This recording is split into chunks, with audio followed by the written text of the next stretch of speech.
자, 오늘은 12월의 마지막 주일입니다. 그리고 올 한 해 또 마지막 주일이기도 합니다. 정말 여러 가지로 또 많은 생각들을 하고 감회가 새롭기도 하시겠고요. 올 한 해 여기까지 걸어왔습니다.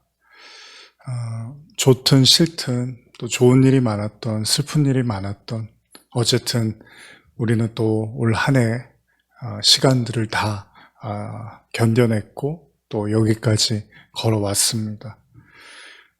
예배로 영상을 통해서 예배를 드리시는 모든 성도님들을 정말 격려하고 또 위로하고 싶습니다. 하나님의 깊은 위로하심과 은혜가 오늘 예배를 통해서 깊이 여러분들 마음속에 임재하시기를 바라고요. 특별히 오늘 예배를 통해서 또 하나님을 깊이 누리시고 느끼고 또 경험하시는 그런 예배 되시기를 간절히 축복합니다. 우리 다 같이 사도신경 고백하시겠습니다.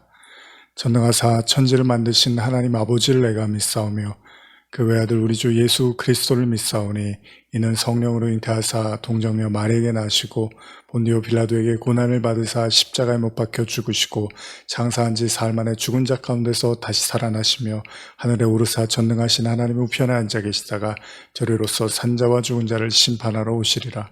성령을 믿사오며 거룩한 공회와 성도가 서로 교통하는 것과 죄를 사하여 주시는 것과 몸이 다시 사는 것과 영원히 사는 것을 믿사옵나이다.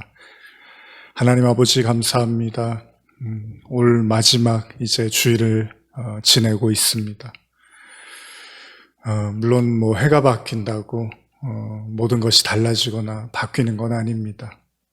늘 시간은 그렇게 하루하루 지나가고 있습니다. 그리고 그 하루의 끝에 이제 1년의 마지막을 바라보고 있습니다. 하나님, 오늘은 특별히 예배 드리는 모든 성도들의 마음을 하나님 붙잡아 주시고 위로하여 주시고 또 새 힘을 통하여 정말 그리스도의 십자가만 붙잡고 걸어갈 수 있는 믿음도 부어 주시옵소서. 모든 예배의 시종을 주님께 의탁하며 예수님의 이름으로 기도드립니다. 아멘. 특별히 오늘 찬양은 이전에 우리 올 한 해 이제 물론 영상을 통해서 저희가 예배를 많이 드렸는데요. 그 영상 중에서 우리 찬양들을 좀 골라서 올 한 해를 좀 뒤돌아보는 그런 마음으로 그런 영상들 속에서 함께 예배드렸던 찬양했던 찬양들로 함께 나누고자 합니다. 같이 우리 찬양하시면서 또 하나님의 은혜가 넘치시기를 축복합니다. 내가 할 수 있는 것은 오직 감사와 기도 두 손을 높이 들고 주께 찬양하네.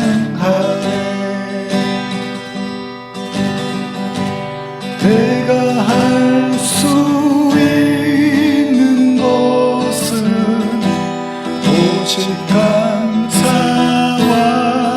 기도 두 손을 높이 들고 주께 찬양하네.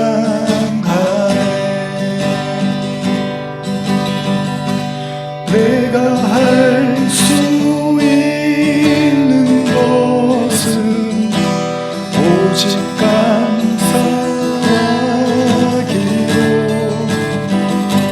두 손을 높이 들고 주께 찬양하네.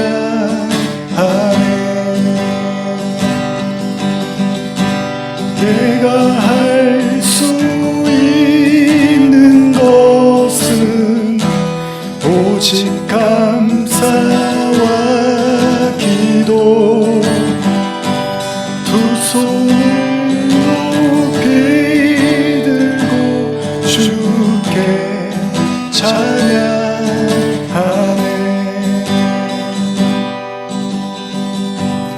내가 할 수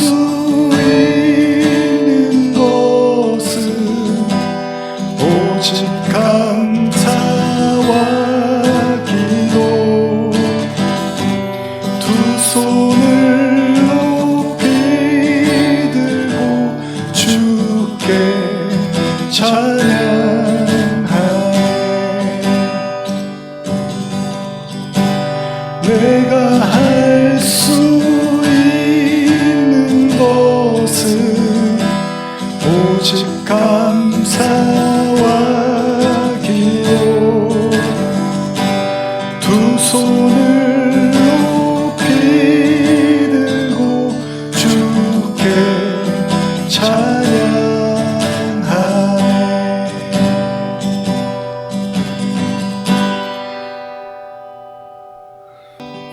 저 높은 곳을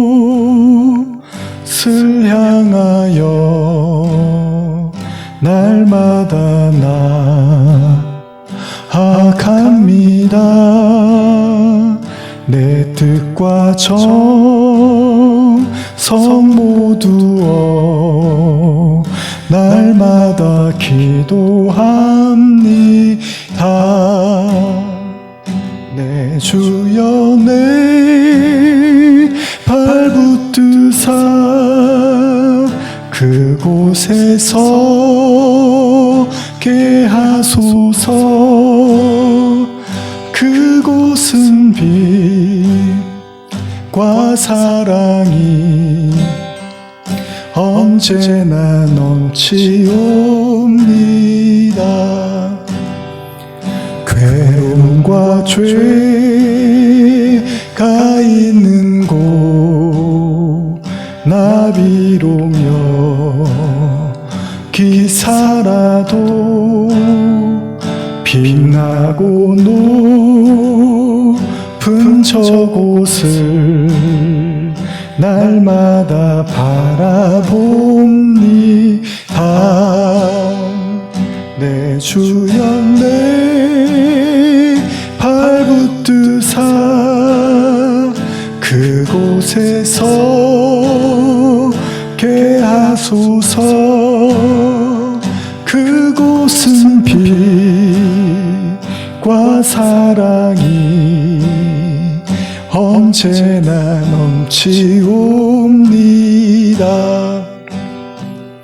의심의 한계 거치고 근심의 구름 없는 곳 기쁘고 참된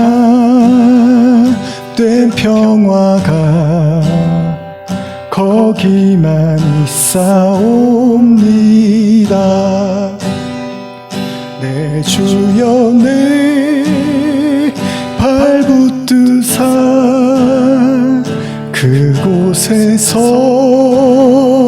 게 하소서.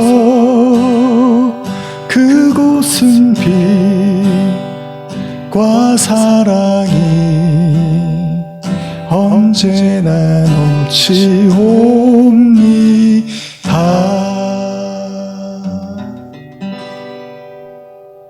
다시 한번 우리 함께 기도하시겠습니다. 하나님 아버지, 우리의 눈물과 우리의 부르짖음을 주님께서 외면하지 아니하시고 지금 이 순간도 듣고 함께 하시는 줄 믿습니다. 특별히 예배 가운데 우리 성도들의 갈급함과 목마름과 하나님에 대한 간절한 부르짖음을 주님 들으시고 이제 올 한 해를 마무리하고 또 다가오는 새해를 통해서 하나님의 깊은 뜻을 발견하며 하나님의 은혜와 영광 가운데 걸어갈 수 있도록 우리 성도들을 붙잡아 주시옵소서. 오늘 말씀을 통해서도 주님 우리와 함께 하실 줄 믿사오며 예수님의 이름으로 기도드립니다. 아멘. 오늘 2020년 마지막 주일인데요. 우리 함께 나누실 말씀 출애굽기 15장 22절에서 27절까지의 말씀입니다. 출애굽기 15장 22절에서 27절까지의 말씀입니다. 제가 읽어드리겠습니다. 우리 함께 같이 읽어볼까요? 모세가 홍해에서 이스라엘을 인도하며 그들이 나와서 수르 광야로 들어가서 거기서 사흘 길을 걸었으나 물을 얻지 못하고 마라에 이르렀더니 그곳 물이 써서 마시지 못하겠으므로 그 이름을 마라라 하였더라. 백성이 모세에게 원망하여 이르되 우리가 무엇을 마실까 하매 모세가 여호와께 부르짖었더니 여호와께서 그에게 한 나무를 가리키시니 그가 물에 던지니 물이 달게 되었더라. 거기서 여호와께서 그들을 위하여 법도와 율례를 정하시고 그들을 시험하실세 이르시되 너희가 너희 하나님 나 여호와의 말을 들어 순종하고 내가 보기에 의를 행하며 내 계명에 귀를 기울이며 내 모든 규례를 지키면 내가 애굽 사람에게 내린 모든 질병 중 하나도 너희에게 내리지 아니하리니 나는 너희를 치료하는 여호와임이라. 그들이 엘림에 이르니 거기에 물샘 12과 종려나무 70그루가 있는지라. 거기서 그들이 그 물 곁에 장막을 치니라. 자, 오늘의 본문은 마라의 쓴물이라고 일컬어지는 바로 원망과 관련된 내용입니다. 무엇보다 우리가 잘 알고 있는 이스라엘 백성의 구원, 즉 애굽에서의 지긋지긋한 노예 생활을 벗어나서 드디어 홍해를 가르고 완벽한 애굽으로의 대탈출, 그 시점에서 일어난 일들에 대한 이야기인데요. 너무나도 행복하고 찬란했던 그 홍해라는 거대한 바다가 갈라지고 백성들이 자신들을 억압하던 애굽의 군사들로부터도 해방되고 동시에 애굽의 심판을 목도했던 그 일이 있고 불과 며칠이 안 돼서 일어난 사건에 관한 내용입니다. 너무나 잘 아시는 본문이죠. 사실 우리가 이 본문과 관련된 설교를 심심치 않게 들어왔습니다. 그런데 우리는 보통 원망에 초점을 맞춰서만 생각을 하는데요. 예를 들면 하나님이 커다란 은총을 베푸셨음에도 이스라엘 백성은 물을 마시지 못한다는 이유로 원망하고 불평하는 불신앙을 보여줬으니 우리도 이스라엘 백성처럼 쉽게 원망하지 말고 하나님을 잘 믿자, 뭐 이런 식으로 우리는 본문을 이해했다는 겁니다. 그런데 다시 설교를 준비하면서 과연 아무리 며칠 전에 좋은 일이 있다 하더라도 오늘 내게 절박한 어떤 일이 벌어지면 태어날 수 있을까, 이런 생각을 해보게 됐습니다. 그러니까 어제 배부르게 한 끼 식사를 했다고요, 오늘 내가 먹을 것이 없으면 아무렇지도 않을 수 있겠냐는 거예요. 어제 아무리 대궐 같은 집에 살았다고 하더라도 오늘 내가 잠자리가 없어 떠돌이 신세가 된다면 아무렇지 않을 수도 있는가. 여기에는 바로 시간의 문제를 생각해 볼 수 있습니다. 차라리 오늘 배고파도 내일 배불리 먹을 수 있다면 오늘은 어떻게든 참고 버텨볼 수 있습니다. 오늘 춥게 자도 내일 따뜻하게 잘 수 있다면 참을 수 있다는 거죠. 그렇기 때문에 소망이라는 것이 좋은지도 모르겠습니다. 그러나 과거의 기쁨, 과거의 행복이 오늘 당장 지금 일어난 일에 일어난 그 불행에 대해서 초연하게 만들기는 쉽지 않다는 겁니다. 그러기도 그런 것이요, 이스라엘 백성들이 애굽에서 종생활로 매우 지칠 대로 지쳐 있었고요. 그로 인해서 더 이상 견딜 수 없어 하나님께 간구하고 또 간구해서 어렵게 애굽을 탈출했던 사람들입니다. 따라서 그들은 하나님에 대해서 한껏 부푼 기대를 할 수밖에 없었을 것이고요. 정말 이제는 고생이 끝, 행복이 시작이라고 생각할 수 있었을 겁니다. 그리고 누구라도 그렇게 생각했을 거예요. 아마 여러분들이라도 당시에 이스라엘 백성들이었다면 똑같은 생각과 기대에 부풀어 있었을 것입니다. 많은 사람들이 혼인을 할 때 흔히 이런 기대를 하죠. 정말 이 사람과 결혼만 하면 정말 행복할 것 같다고. 그럼에도 또한 많은 사람들이 오히려 결혼 생활이 매우 힘들고 나중에는 어렵다고 이렇게 고백을 하기도 하죠. 모든 것이 그렇지만요, 우리가 생각하는 것처럼 호락호락한 일은 거의 없습니다. 어쨌든 하나님이 모든 것을 책임져 주실 거라고 확신하면서 신나게 홍해를 건너와 한껏 고무되었던, 그래서 밤새도록 여호와를 찬양했던 그들의 모든 고단함과 상처와 모든 아픔이 치유되는 듯한 기쁨의 시간을 보냈던 그들에게 이어지는 상황은요, 너무나 당황스럽게 그들을 만들었습니다.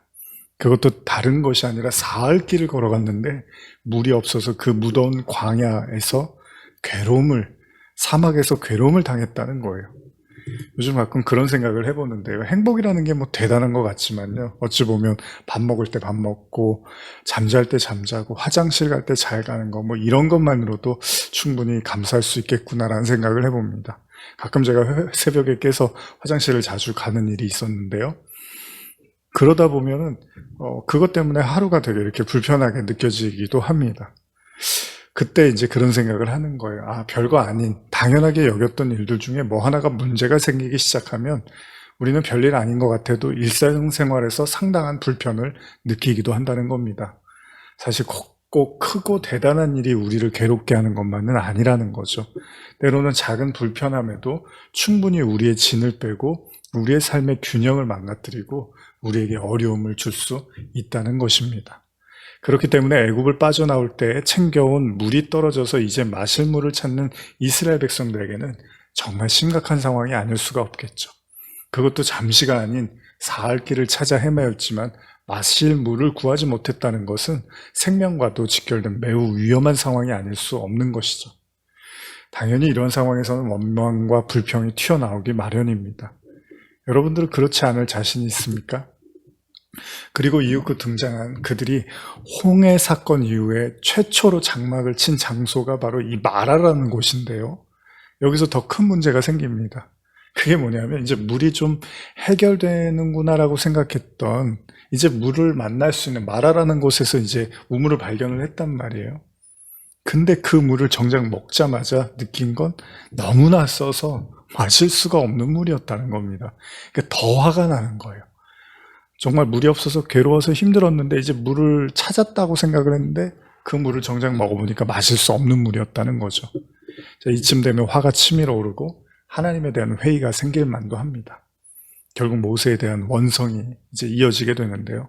출애굽기 15장 24절 보시면 백성이 모세에게 원망하여 이르되 우리가 무엇을 마실까 하매.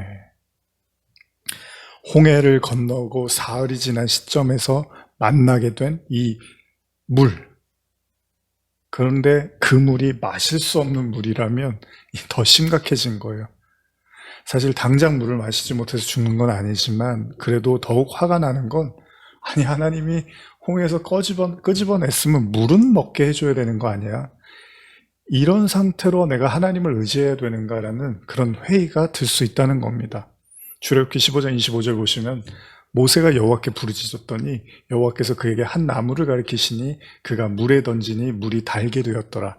거기서 여호와께서 그들을 위한 법도와 율례를 정하시고 그들을 시험하실세. 결국 보다 못한 모세는요 하나님께 기도를 합니다. 그리고 그는 하나님의 말씀에 의지해서 그가 가리키는 한 나무, 하나님이 가리키시는 그 한 나무를 물에 던지게 되는 거죠. 그리고 놀랍게도 써서 마실 수조차 없었던 물이 달게 됩니다. 이스라엘 백성은 초조했던 가슴을 쓸어내리고 다시금 안도의 한숨을 내쉬었을 겁니다. 그런데 우리는 생각해 봅니다. 왜 이런 일이 일어난 거죠? 왜 하나님은 굳이 홍해를 갈라뜨리는 엄청난 이적을 행하신 이후에 그들을 마라로 이끄셔서 이런 원망과 불평을 들으신 걸까요? 그리고 이 사건이 상징하는 의미는 뭘까요? 우리는 잘 알고 있었던 이 본문을 오늘 좀 더 깊이 있게 생각해 보고 싶은데요. 홍해를 가르고 나온 백성들이 처음으로 접한 사건이 바로 물에 대한 사건입니다. 우리가 잘 알듯이 바닷물은 짜서 마실 수가 없습니다. 그래서 바다에 표류하게 되더라도 바닷물을 마시지는 말라고 하죠. 오히려 우리 몸에 해가 될 수 있기 때문입니다. 어떤 의미에서 성경은 이 세상을 바다에 비유합니다. 마실 수 없는 짠물 혹은 쓴물을 상징하는 의미에서 말입니다.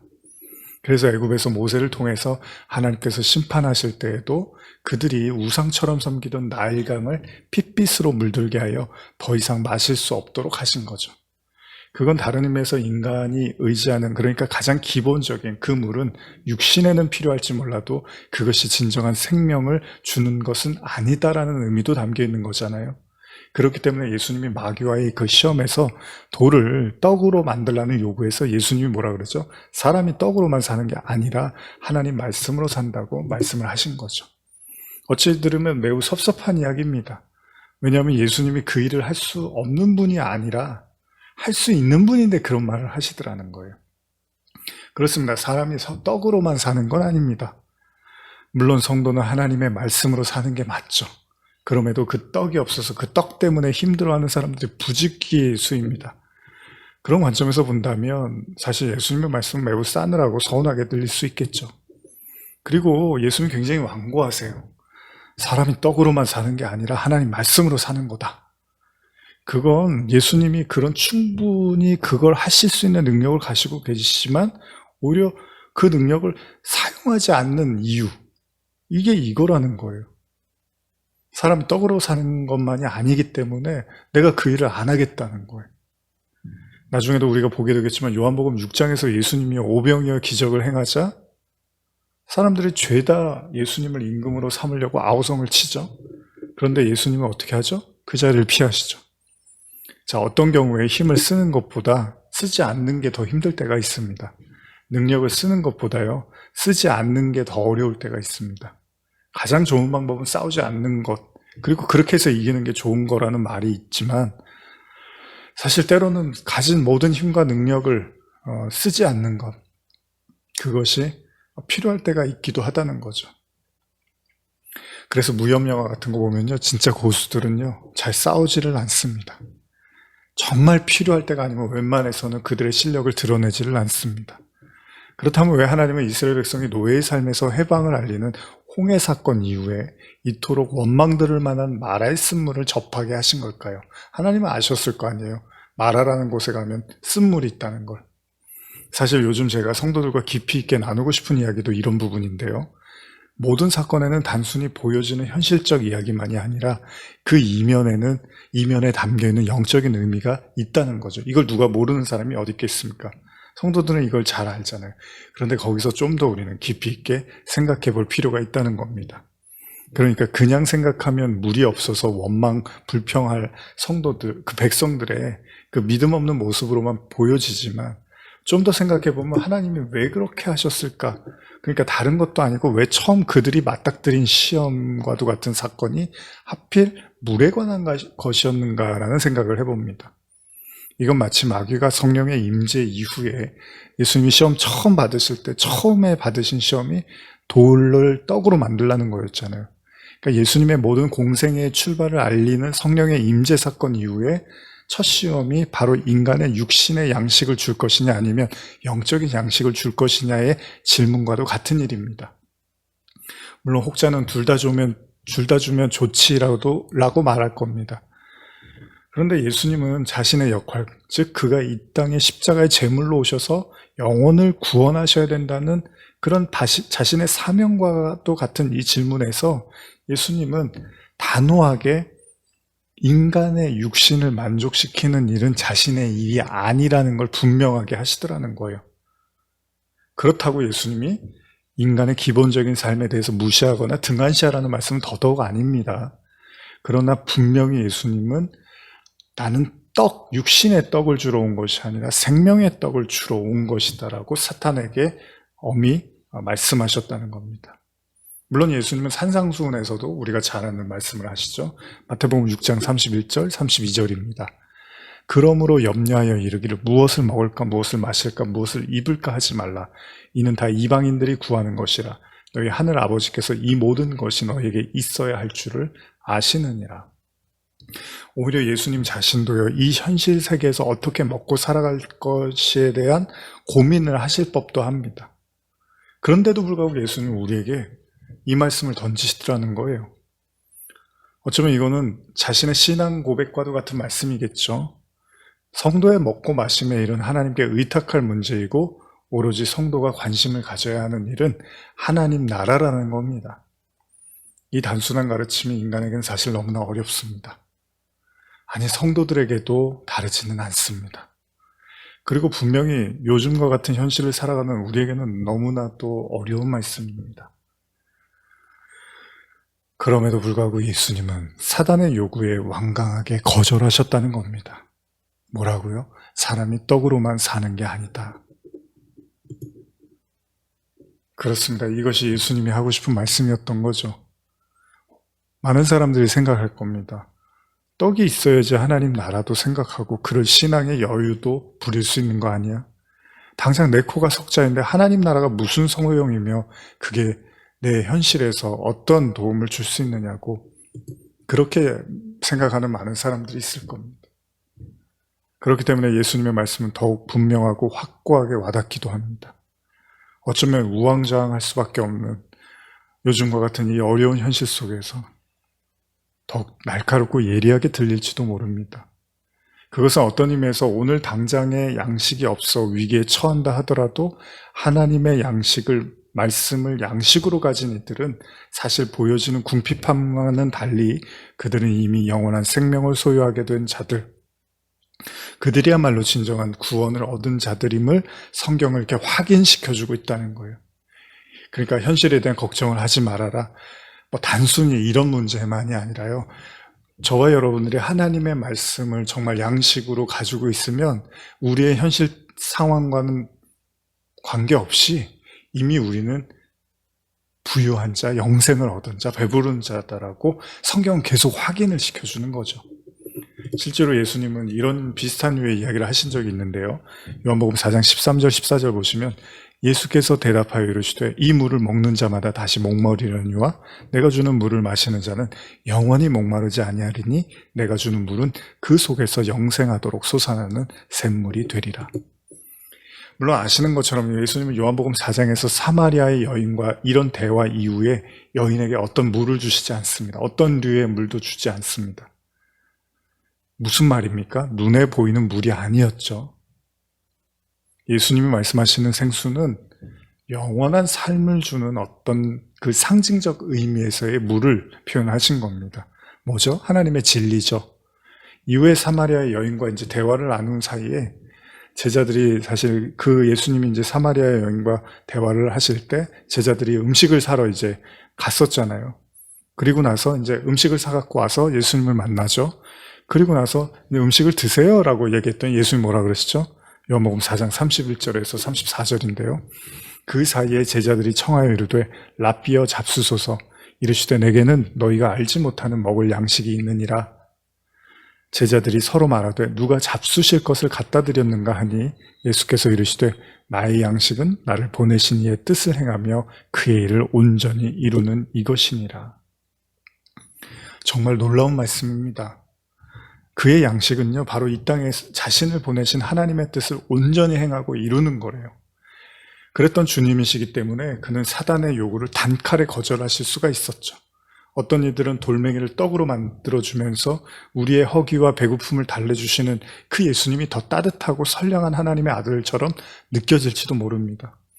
사실 오늘날에도요, 많은 사람들이 교회나 사역자들을 생각할 때 때때로 그들이 진짜 하나님의 말씀을 제대로 전하고 있는 것인가, 여기에 대한 관심보다도요, 그가 전하는 말이 정말 구원으로 이끄는 복음인가, 하나님의 나라의 그 말씀이 온전한 합당한 말씀인가, 이런 거보다 그가 얼마나 인간적인 사람인가에 대해서 더 생각하는 경우가 많이 있습니다. 그러나 우리의 바람과는 달리 예수님은요, 돌멩이를 빵으로 만들어주시지 않았습니다. 그런 인간적인 선택을 하신 것이 아니고요, 당장 오늘 먹을 것이 없어 힘겨울지라도 영원한 양식을 택하는 것, 그것이 훨씬 더 좋은 편이고, 그건 그냥 우리가 형이상학적으로 아예 내가 하나님 말씀을 삼아야지 이런 게 아니라 진짜 그것이야말로 우리에게 영원히 죽지 않는 생명을 주는 양식이라는 걸 확인시켜 주셨다는 겁니다. 물론 예수님이 기적을 일으키지 않으신 게 아니잖아요. 오병이어도 하셨어요. 그러나 분명히 예수님 말씀하시죠. 이건 너희의 배를 부리기 위한 것이 아니라 너희에게 그 생명의 떡을 가르쳐 주기 위함이라고 예수님 말씀을 하시죠. 이스라엘 백성은 홍해라는 바다가 갈라지는 엄청난 기적을 경험했지만 며칠 후에 마실 물이 없어서 괴로워하다가 결국 그토록 위대해 보였던 모세를 원망하기 시작하고요. 결국 하나님까지 원망하게 됩니다. 사실 홍해라는 기적을 체험했지만 홍해 앞으로 그들을 이끄신 건 모세가 아니라 사실 하나님이셨잖아요. 그건 무엇을 의미합니까? 하나님은 그들을 궁지로 몰기도 하시고 또한 그 궁지에서 해방시켜 주시기도 하더라는 거예요. 다시 말하자면 홍해 사건 이후에 마실 물이 없어서 헤매이게 만든 분도 하나님이시라는 거죠. 물론 하나님은 홍해 사건을 해결해 주셨듯이 물이 써서 괴로워하는 그들에게 물을 달게 해주시는 해결책도 허락하셨습니다. 그런데 중요한 사실이 있습니다. 신앙의 목적은요, 마실 물과 먹을 빵을 위한 것이 아니라는 거죠. 만약 그러했다면 홍해를 빠져나온 그들에게 하나님은 바로 그들의 물의 문제를 해결해 주셔야만 합니다. 왜냐하면 내가 너희를 이렇게 이끄는 건 너희에게 이렇게 먹고 필요한 걸 채워주기 위한 거야. 이게 목적이셨다면 말이죠. 그리고 예수님도 굳이 돌을 떡으로 만들어 달라는 그 요구에 외면할 필요가 없습니다. 굳이 하실 수 있는 일인데 굳이 안 하실 필요가 없잖아요. 사실 많은 사람들이 육신의 필요와 어려움이 찾아오면 하나님을 찾는 것을 외면하기도 합니다. 우리 자신도 그럴 거고요. 누구나 그럴 수 있는 법입니다. 그리고 그래서 우리는 충분히 이해할 수 있습니다. 누구나 다 그런 것처럼요. 최소한의 삶을 유지하기 위한 양식은 누구에게나 다 절실한 법입니다. 그럼에도 불구하고 오늘 우리가 말씀을 나누면서 또 이 어려움 속에서 우리는 신앙인으로서 진지하게 생각해 볼 필요가 있습니다. 얼마 전에도 나누었지만 예수님의 오심을 준비하면서 그의 인생 전체를 세상을 향해서 외쳤던 세례 요한조차도 감옥에 갇히고 죽음에 처하는 비련한 신세가 되자 예수님에 대해서 의심을 합니다. 그러니까 이거는 모두가 그럴 수 있는 거죠. 세례 요한이 이랬으면요, 모든 사람은 어쩔 수가 없는 거예요. 그런 상황에 처할 때마다 우리도 그 예수에 대해서 의문을 가질 수밖에 없고 의심할 수밖에 없다는 거죠. 그때 뭐라 그러죠? 제자들을 보내고 우리가 기다렸던 메시아가 당신이 맞습니까? 이렇게 이야기를 하잖아요. 세례 요한이 그렇게 했단 말이죠. 그때 예수님이 이제 제자들이 돌아가고 예수님이 말씀을 하시죠. 누가복음 7장 24절 25절 요한이 보낸 자가 떠난 후에 예수께서 무리에게 요한에 대하여 말씀하시되 너희가 무엇을 보려고 광야에 나갔더냐? 바람에 흔들리는 갈대냐? 그러면 너희가 무엇을 보려고 나갔더냐? 부드러운 옷 입은 사람이냐? 보라 화려한 옷을 입고 사치하게 지내는 자는 왕궁에 있느니라. 인간이요 자신이 처한 현실의 벽을 쉽게 넘어설 수 없음을 여실히 보여주는 대목입니다. 제 아무리 세례 요한과 같은 고든 사람이라 할지라도요 사방으로 둘러싼 환란 속에서는 어쩔 수 없는 법이죠. 예수님은 묻습니다. 너희는 무엇을 보려고 광야에 나갔느냐? 흔들리는 갈대냐? 아니면 화려한 옷을 입은 사람들이냐? 한 해를 마무리하면서 우리 스스로도 자문해 볼 필요가 있는지도 모르겠습니다. 생각지도 못했던 바이러스가 전 세계를 삼킬 듯한 그런 기세를 부리고 있습니다. 이로 인해서 우리의 영혼은 피곤하고 심히 낙담하고 지칠 대로 지쳐있는 이 현실 속에서 우리도 묵게 됩니다. 마치 이스라엘 백성들이 홍해를 건너고 너무 기뻤는데 마실 물이 없어서 사흘간 지쳐서 메말라가고 신음하듯 어쩌면 그것이 우리의 모습일지도 모릅니다. 결국 모세를 원망하고 하나님을 원망할 수밖에 없었습니다. 바로 오늘날 우리에게 주어진 이 현실 속에서 우리도 한번 질문해보고 싶습니다. 우리는 왜 하나님을 믿는 걸까요? 그리고 우리가 정녕 하나님을 통해서 얻고자 하는 건 뭘까요? 홍해를 건넌 이스라엘 백성들이 환호하고 즐거워했던 그 기쁨도 잠시 결국은 물이 없어서 사흘 길을 헤매면서 여러분 그들은 어떤 생각을 했을까요? 분명 어제 보았던 엄청난 신이 우리와 함께 하시는데 어찌하여 우리의 현실은 물 한 모금도 제대로 마시지 못하는 신세인가? 그들의 목이 타들어가고 그들의 마음이 바짝바짝 말라갈 때 그들은 무슨 생각을 했을까요? 그리고 이 모든 것을 아심에도 그들에게 사흘 길이나 메마른 상태로 헤매이도록 하신 하나님의 뜻은 무엇일까요? 물론 결국 그들은 기다리던 물을 얻게 됩니다. 그러나 처음에는 아니었습니다.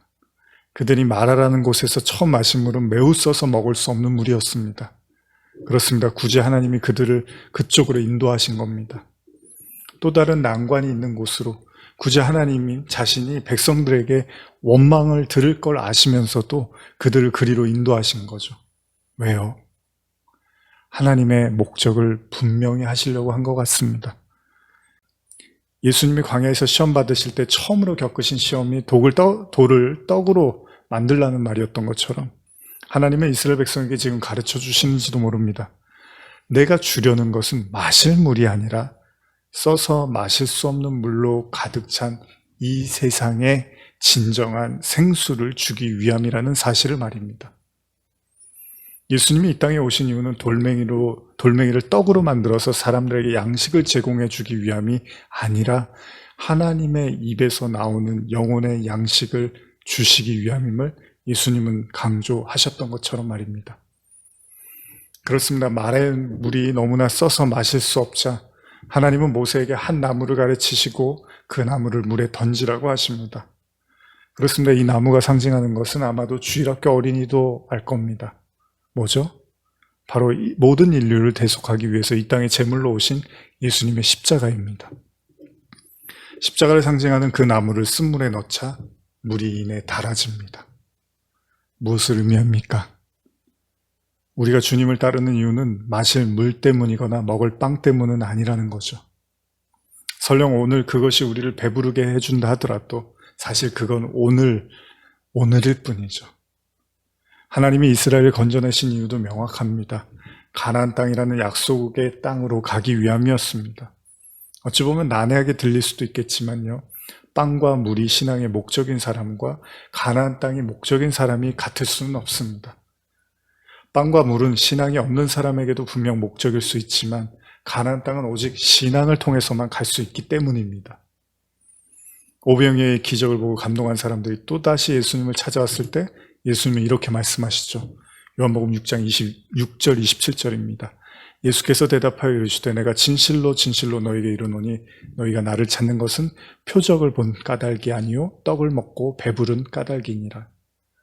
썩을 양식을 위하여 일하지 말고 영생하도록 있는 양식을 위하여 하라. 이 양식은 인자가 너희에게 주리니 인자는 아버지 하나님께서 인치신 자니라. 이 말을 들은 많은 사람들이 예수님을 떠나갑니다. 성도의 목적이 명확해집니다. 우리가 하나님을 믿는 이유는요, 썩을 양식을 얻기 위함이 아니라 영생하도록 있는 양식을 위함이기 때문이죠. 물이 없어 광야를 사흘 길이나 헤매게 하셨던, 그리고 겨우 찾은 마라에서의 그 물조차도 써서 마실 수 없는 상황에 처하게 하신 하나님이 그들에게 가르쳐주고 싶었던 사실, 즉 십자가였습니다. 먹을 물과 양식이 능사가 아니라 그것이 그들을 구원의 목적지로 인도하는 것이 아니라 바로 십자가, 즉 진리의 생수라고도 불리고 진리의 양식이라고도 불리는 하나님의 말씀을 가르치고 싶었던 거죠. 물론 이것이 어떤 사람에게는 사치스러운 이야기로 들릴 수도 있습니다. 분명 우리에게는 마실 물이 필요합니다. 그러나 설령 그 마실 물이 내게 족하지 않다 하더라도 여러분과 제가 십자가라는 생수를 마셨다면 성도는 더 이상 두려워할 필요가 없습니다. 영원히 마르지 않는 생수를 여러분들이 마셨다면, 마실 물은 없지만 영원한 생수, 영원한 양식을 여러분들이 마음속으로 먹고 마셨다면 여러분과 저는 두려워할 필요가 없습니다. 그리고 주님은 그 성도의 마실 물에 대해서 결코 무관심하신 것 또한 아닙니다. 여러분과 제 필요를 너무나 잘 알고 계십니다. 그러기에 주님은 그건 아예 구하지도 말라고 하셨습니다. 너희가 구할 것은 오로지 하나님의 나라, 진리의 생수라는 거죠. 바로 십자가요. 이제 그토록 힘겨웠던 한 해를 마무리하는 시점이 오고야 말았습니다. 정말 모두에게 결코 만만치 않았던 시간이었음이 틀림없습니다. 그래서 더 많은 사색의 시간을 가지신 분도 계셨을 거고요. 더 많이 부르짖고 기도하고 고민했던 그런 성도분들도 계셨을 겁니다. 도대체 이게 무슨 날벼락인가? 그런 많은 생각들을 하셨을 겁니다. 그런데 바뀌지 않은 한 가지 사실이 있습니다. 분명 이 시간이 길어지면 길어질수록 우리의 물은, 우리의 양식은 점점점 떨어져 갈 겁니다. 성경 속에 수많은 믿음의 선진들이 그러했던 것처럼 분명 우리의 삶에도 고된 나날들의 연속이 될지도 모를 겁니다. 그런데 성경에 그들은 그들의 삶이 어려워질수록 오히려 그들의 믿음이 나날이 굳세어져 갔다는 것입니다. 아브라함 이야기할 때 그러죠. 아브라함이 육체는 계속해서 쇠해져 갔지만 오히려 그 속사람은 강건해 갔다고. 때로는 불분명한 상황일수록 더 명확하게 보이는 것들이 있습니다. 멀쩡하던 사람도 생명의 위중한 상황이 오면 어떻게 하죠? 모든 것을 생명을 살리기 위한 데 초점을 맞추겠죠. 어쩌면 세상이 어설프게 어둡고 깜깜하다고 이해될 때는 빛에 대해서 관심이 없었겠지만 세상이 점점 어둡고 점점 깜깜해질수록 어쩌면 성도는 진정한 빛을 향하여 집중하며 나갈지도 모를 겁니다. 하나님의 나라. 이것이 어두운 세상에 빛으로 오신 예수님의 유일한 가르침이었습니다. 이제 저와 여러분들의 이 험한 세상 속에서의, 그리고 내년을 바라보면서 어떤 우리가 기약도 할 수 없는, 그럼에도 불구하고 우리의 관심사는 더 명확해졌습니다. 바로 하나님의 나라. 우리에게 마실 물이 없고 먹을 빵이 없더라도 여러분과 제가 영원한 생수를 마시고 영원한 양식, 그 예수님의 살과 피를 먹은 자라면 우리는 절대 가난한 자가 아닙니다. 우리는 부유한 자고 영원한 자이며 하나님의 자녀라는 사실을 분명하게 간직하십시오. 올 한 해를 마무리하면서 이제 내년을 바라보면서 저는 이 말씀을 여러분과 읽으면서 마무리하고 싶습니다. 우리가 너무나 잘 알고 있는 말씀, 그러나 항상 뒤로 미뤄두었던 말씀. 우리 같이 마태복음 6장 33절, 34절 읽고 마치겠습니다. 그런즉 너희는 먼저 그의 나라와 그의 의를 구하라. 그리하면 이 모든 것을 너희에게 더하시리라. 그러므로 내일 일을 위하여 염려하지 말라. 내일 일은 내일이 염려할 것이요 한 날의 괴로움은 그날로 족하니라. 하나님의 나라의 축복을 누리시면서 어떤 상황에서도 우리가 하나님의 자녀임을 잊지 마시기 바랍니다. 기도하시겠습니다. 하나님 아버지 감사합니다. 예수님은 돌을 떡으로 만드실 수 없어서가 아니라 하나님의 말씀을 더 명확하게 전하시기 위하여 그 일을 하지 않으셨습니다. 어쩌면 우리의 현실에서도 우리가 원하고 필요한 것들을 하나님이 왜 즉각 해주시지 않냐고 우리가 물을 수도 있을 것입니다. 그러나 그 시간을 통해서 우리가 더욱더 십자가를 분명히 붙잡게 하시고 하나님의 말씀을 더욱더 명확하게 하며 우리 안에 있는 구원과 믿음을 더욱더 단단하게 하여 주시옵소서. 이 설교를 듣는 모든 성도들의 마음속에 오늘 그렇게 불분명한 세상이지만, 어둡고 깜깜하고 한치 앞도 내다볼 수 없는 그런 세상이지만 우리 안에 계신 그리스도만은 더욱더 강건하여질 수 있도록 속사람을 붙들어 주시옵소서. 감사드리며 예수님의 이름으로 기도드립니다. 아멘. 때때로요, 우리는 우리 존재가 무의미한 존재라는 생각이 들면 정말 하나님은 내 편이셨고 내가 하는 모든 일을 지원해 주시는 분이라는 생각을 자꾸 떠올리면서 기운을 냅니다. 그러나 성령을 통해서 점점 하나님을 느껴가는 사람은 아울러 나의 죄의 깊이도 경험하기 때문에 나를 지탱해 주는 것이 과거의 내가 될 수 없다는 걸 알게 돼요. 그래도 한때는 내가 이랬었지, 그래도 한때는 내가 저랬었지, 거기에서 우리 존재를 찾고 우리의 의미를 찾아갑니다. 그러나 성도의 존재와 의미는 과거에 있지 않습니다. 성도란 자신이라는 존재의 영역을 침범해 오시는 하나님께 자기를 내어드리기 때문에 그것을 통해서 하나님과 평화를 이루어 가는 것에 목적이 있지, 그래 옛날에 하나님이 나 이렇게 해주셨지, 나 아직 죽지 않았어. 우리의 가치와 의미는 과거에 한때 잘 나가던 내가 아니라 성경 속에 등장하는 하나님의 사람들이 나와 결코 다르지 않음을 깨달아 가면서, 비록 그들이 성경이라는 책 속에 문자 안에 갇혀 있지만 그 사람들이 이미 영생이라는 관문을 통과한 자들이기 때문에 나 역시도 그들과 함께 가까이 점점 더 하나님께 나가고 있고, 나아가서는 하늘문이 열릴 것이고 그 영원한 나라에 내가 들어갈 것이라는 내 존재는 그 말씀 속에 있다는 걸 찾아가는 데 기쁨을 느끼는 자들이라는 거예요. 그래서 허망하지가 않아요. 그리스도인들은 우리의 존재는 과거가 아니라 미래에 있기 때문에 하늘문을 향해서 달려가는 자들에게 뒤를 돌아볼 여유가 없습니다. 롯이 소돔과 고모라를 돌아보지 않았습니다. 우리도 우리의 존재의 의미와 가치를 세상에서, 과거에서 찾을 이유가 없습니다. 왜냐하면 성도에게는, 성도의 실전은 하나님밖에 없기 때문에 바로 우리의 현재만이 가장 중요한 시간입니다. 자기의 신앙이 가짜였음을 발견한 다윗은 비로소 진짜 신앙을 깨닫게 됩니다. 자신이 거짓된 목자였다는 사실을 깨닫게 되자 다윗은 비로소 진정한 목자이신 하나님을 받아들이게 됩니다. 그가 구원받을 자격이 없다는 사실을 깨닫게 되자 그는 예수라는 문에 들어갈 자격을 얻게 됩니다. 저는 소망합니다.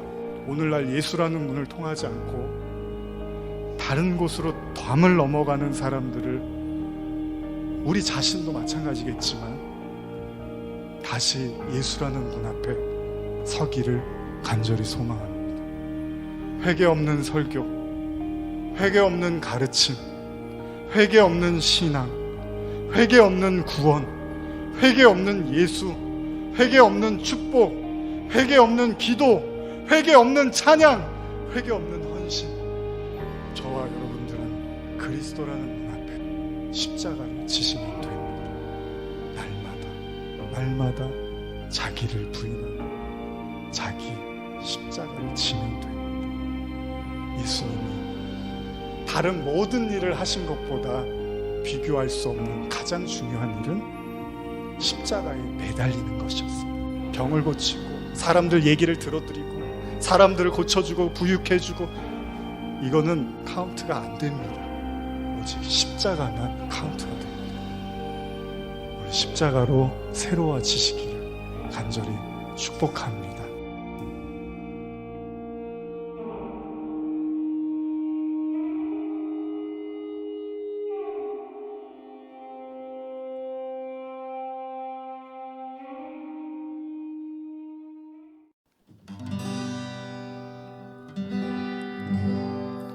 내 주 되신 주 참 사랑하고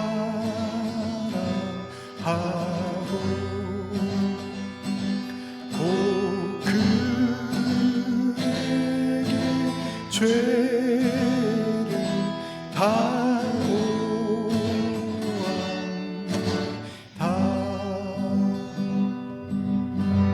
은혜를 주신 내 예수시니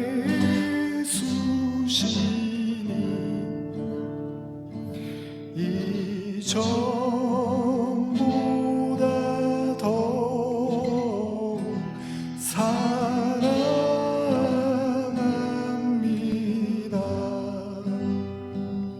주 날 사랑하사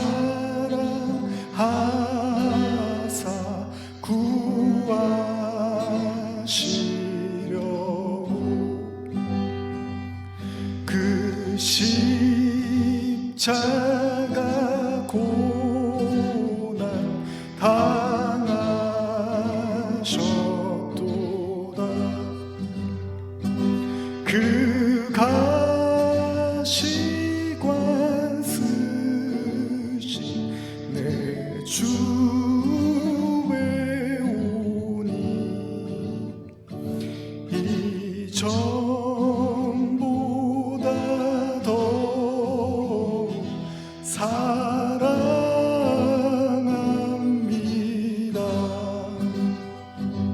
내 평생에 힘쓸 그 큰 임무는 주 예수의 덕을 늘기리라.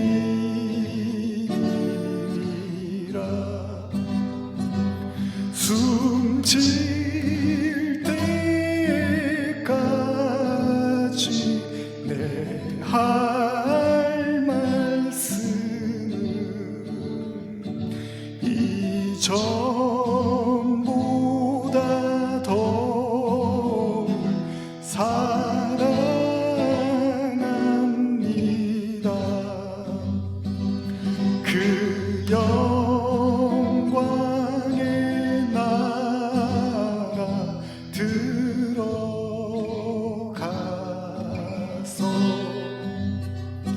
그 풍성한 은혜 늘 감사하며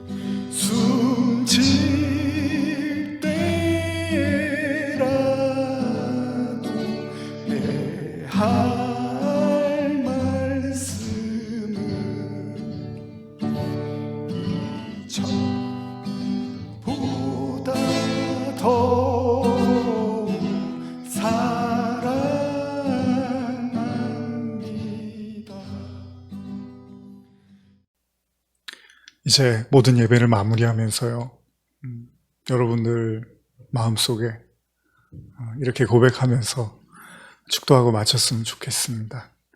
나는 하나님의 자녀입니다. 나는 하나님의 자녀입니다. 내 안에 주님의 생수와 주님의 살과 피가 내 안에 생명으로 자리 잡고 있습니다. 나는 하나님의 자녀입니다. 올 한 해 여기까지 인도하신 하나님께 감사드리고, 또 여러분들의 그 발걸음도 하나님의 크신 위로와 사랑으로 함께 하시기를 간절히 소원하며 축도하고 마치겠습니다. 이제는 우리 주 예수 그리스도의 은혜와 하나님 아버지의 사랑과 성령의 교통하심이 2020년을 마무리하고 또 다가오는 2021년을 주님과 여전히 동행하며 온전히 하나님의 자녀로 살기를 간절히 사모하는 이 시간 예배드리는 모든 성도들 머리 위에, 그리고 병상에서, 그리고 일터에서, 그리고 서 있는 모든 곳에서 부르짖고 기도하며 하나님을 구하고 찾는 모든 성도들 머리 위에 지금부터 영원히 함께 있을지어다. 아멘.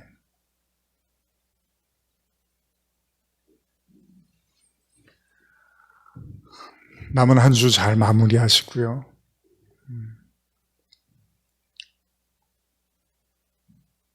2021년 또 주일 예배를 통하여 함께 만나겠습니다.